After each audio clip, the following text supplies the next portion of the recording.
係咪唔需要學識點樣去 output Tameguchi 咧？咁樣咁呢一個咧，各位同學咧需要一啲乜嘢日文咧？其實咧係要睇翻自己嘅個人，其實係有啲乜嘢目標嘅。我總結出嚟啦，需唔需要 Tameguchi，甚至乎咧，需要學一啲乜嘢日文，都係每個人都係唔同嘅。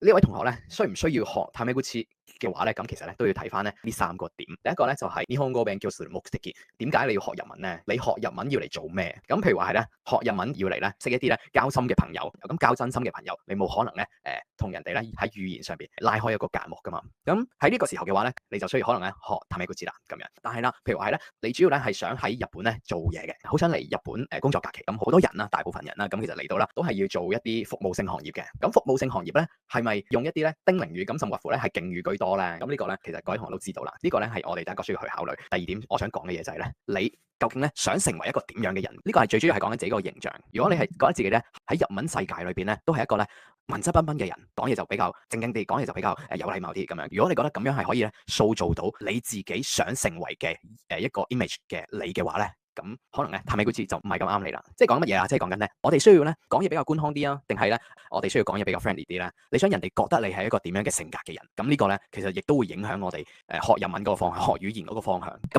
再嚟啦，自分の趣味。假設你中意打棒球嘅。你好想咧學識日文，咁之後去到日本之後參加啲日本嘅社會人嘅棒球圈子，你係想喺棒球圈子嗰度咧同人哋傾到偈嘅話咧，咁你就需要一啲咧同棒球有關嘅生字咧，咁其實你就識咗會比較好啦咁樣。咁即係講緊咧除咗講咧應唔應該學，需唔需要學Tameguchi之外啦，我哋需要學一啲乜嘢嘅日文咧？咁其實咧都同呢3點有關。如果我哋將呢3點加埋一齊啊，就會總結到出嚟咧，我哋究竟咧需要一啲乜嘢嘅日文啦。咁所以咧，你究竟要學Tameguchi嘅優先程度有幾大？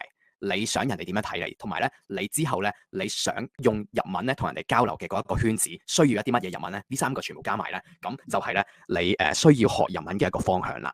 自分に必要な日本語とは呢一個部分咧，就會咧變得更加之具體。